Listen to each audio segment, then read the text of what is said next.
नमस्ते। तर्क और तथ्य में आपका स्वागत है।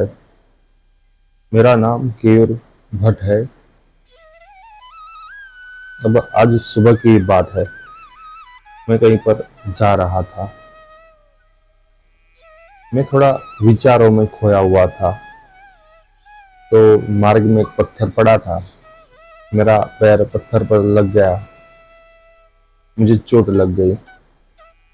मुझे बहुत गुस्सा आया और मैंने वो पत्थर उठाकर कहीं दूर फेंक दिया। खैर, छोड़िए, पत्थर से याद आया कि अभी अभी मैंने YouTube पर सुना कि लड़कियां हीरे की तरह होती है और लड़के जो होते हैं ना, वो पत्थर की तरह होते हैं। तो पत्थर रास्ते में कहीं भी पड़ा रहता है और हीरा घर में छुपा कर रखना चाहिए, क्योंकि हीरा कोई भी चुरा सकता है। हीरा बहुत ही मूल्यवान है। इसी तरह लड़कियां भी बहुत ही मूल्यवान है। तो लड़कियों की जिम्मेदारी ज्यादा बनती है कि वो अपना आचरण शुद्ध रखे।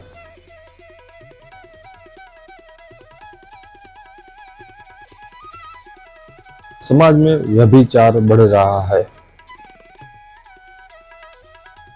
अब इस बढ़ते हुए व्यभिचार पर जब से संतों ने बोलना शुरू किया, तब से नारीवादी संस्थाओं के द्वारा इनका विरोध होने लगा। परंतु संत केवल नारियों को नहीं कहते। जो नर नाम का प्राणी है, उन्हें भी संत व्यभिचारी कहते हैं। परंतु मुझे ज्ञात नहीं, कदाचित आपको ज्ञात हो, कि किसी पुरुषवादी संस्था ने संतों की बात का विरोध किया हो। पुरुषों को बार बार व्यभिचारी बोला जाता है, स्त्रियों का शोषण करने वाला बोला जाता है, परंतु पुरुष इनका विरोध नहीं करते। विनम्रता के साथ उनकी बातों का स्वीकार करते हैं। इसका अर्थ यह भी नहीं कि पुरुष ज्यादा व्यभिचारी होते हैं।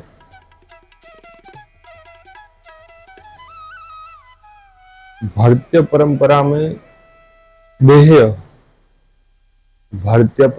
में ये अपना जो देह है, शरीर है, उससे ज्यादा आत्मा का महत्व होता है। यह महत्व नहीं कि आपका लिंग क्या है, यह महत्व है कि आपके गुण कैसे हैं।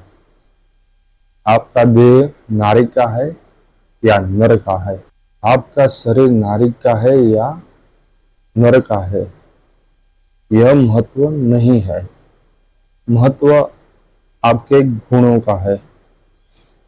आप गुणवान है कि आपके अंदर दुर्गुण है। इससे आपका व्यक्तित्व तय होता है।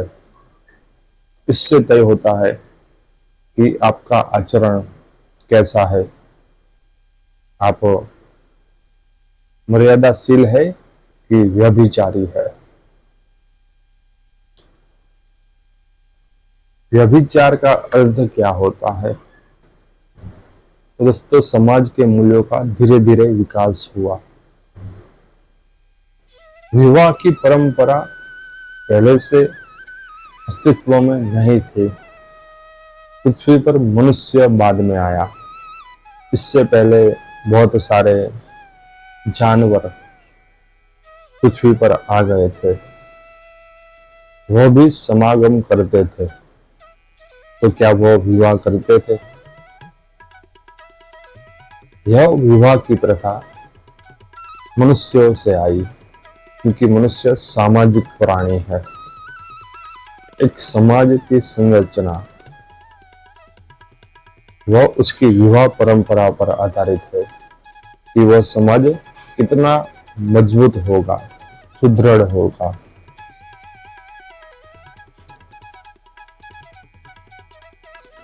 एक पौराणिक कथा है कि प्राचीन समय में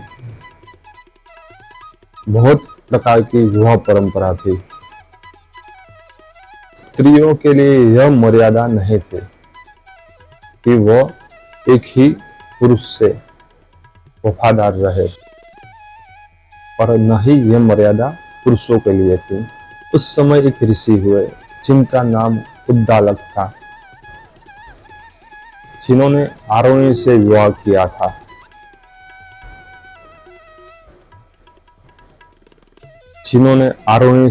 किया था। उनका एक पुत्र हुआ जिसका नाम था श्वेत केतु। बाल्यकाल से ही बड़ा ही गुणवान था, प्रभावी था, तेजस्वी था।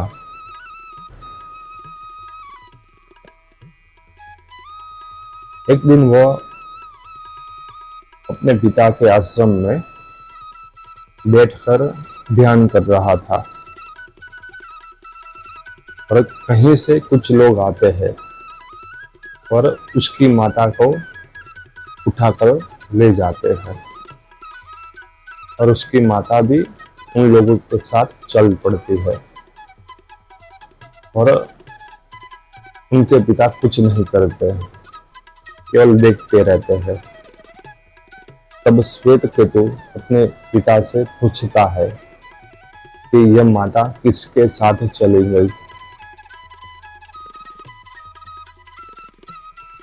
तब उसके पिता कहते हैं कि स्त्रियां गायों की तरह स्वतंत्र है, वो चाहे तो एक से ज्यादा पुरुषों के साथ रह सकती है। यह उस समय की बात थी जब विवाह का प्रचलन समाज में नहीं था। तब श्वेत केतु क्रोधित हो गए और उन्होंने यह श्राप दे दिया कि आज के बाद कोई भी पुरुष या कोई भी स्त्री अपने पति के अलावा किसी और से संबंध रखेगी या रखेगा तो वह उस तरह पापी होगा जिस तरह किसी के गर्भ में बालक की हत्या की गई हो, तो वह गर्भ में बालक की हत्या करने से जो पाप लगता है उसे वह पाप लगेगा। तो कहते हैं तभी से समाज में विवाह की परंपरा का उद्भव हुआ। तभी से लोग विवाह करने लगे। ऐसा नहीं था कि इससे पहले विवाह नहीं था, विवाह की परंपरा नहीं थी, परंतु उसका प्रचलन इतना नहीं था। इसके बाद विवाह का प्रचलन एक तरह से स्थायी रूप में समाज में स्थापित हो गया। परंतु जब मनुष्य के गुण वैसे ही हो, उसकी प्रकृति वैसी ही हो, तो उसकी प्रवृत्ति किसी बात में जबरन नहीं की जाती, ये हो ही नहीं सकता। तो कुछ लोग थे जिन्हें यह आचरण पसंद नहीं था। कुछ ऐसे पुरुष थे जो एक से ज्यादा स्त्रियों के साथ बगैर विवाह संबंध रखना चाहते थे। तो कुछ ऐसी स्त्रियां भी थी जो एक से ज्यादा पुरुषों के साथ बगैर विवाह किए संबंध रखना चाहती थी। हालांकि स्त्रियों के लिए एक से ज्यादा पुरुषों के साथ विवाह करना यह अनुचित ही माना गया है। पुराणों में केवल एक या दो ही ऐसे उदाहरण है जहां किसी स्त्री ने एक से ज्यादा पुरुषों के साथ विवाह किया हो। तो वो लोग जो समाज में यह जो स्थापित मर्यादा है विवाह की, उससे विपरीत आचरण करते थे, भिन्न आचरण करते थे, उन्हें व्यभिचारी कहा गया। व्यभिचार का अर्थ भी यही है। व्यभिचार का अर्थ है कि जो समाज में मर्यादा है उससे भिन्न आचरण करना। तो व्यभिचार का अर्थ केवल स्त्री पुरुष के मामले में नहीं है, उसका अर्थ इतना संकुचित नहीं। व्यभिचार का अर्थ बहुत ही विशाल है। अगर कोई संतान, पुत्र हो या पुत्री हो, अपने माता पिता से असत्य बोलता है, तो शास्त्रों में यह भी कहा गया है कि माता पिता से कभी असत्य नहीं बोलना चाहिए। तो यह भी एक प्रकार का व्यभिचार है। अगर कोई विद्यार्थी परीक्षा में चोरी करता है, आलस करता है, तो यह सब विद्यार्थियों के लिए व्यभिचार है। अगर मंदिर का कोई पुजारी भगवान से ज्यादा जो चढ़ावा आता है उस पर अपनी दृष्टि रखता है,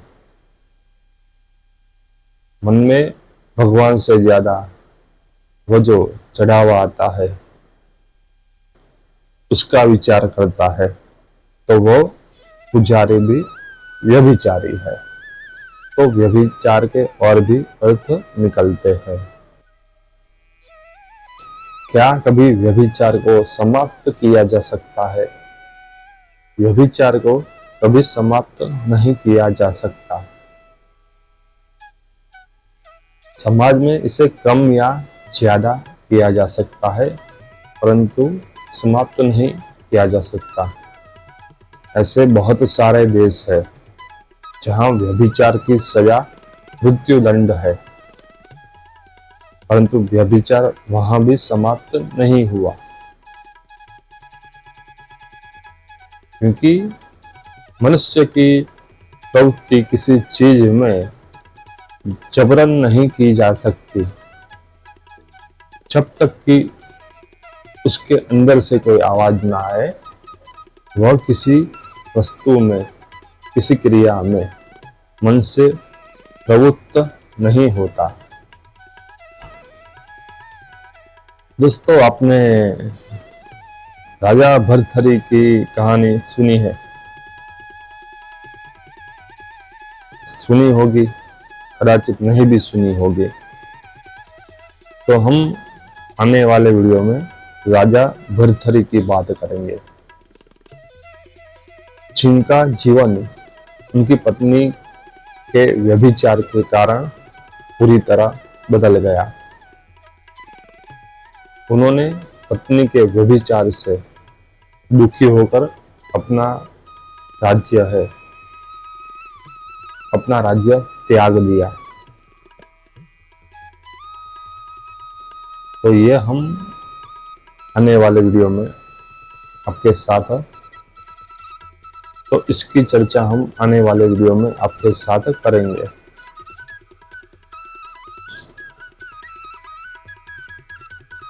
तो यह वीडियो आपको पसंद आया हो तो चैनल को सब्सक्राइब कीजिए, वीडियो को लाइक और शेयर कीजिए। तर्क और तथ्य देखने के लिए धन्यवाद। फिर मिलेंगे।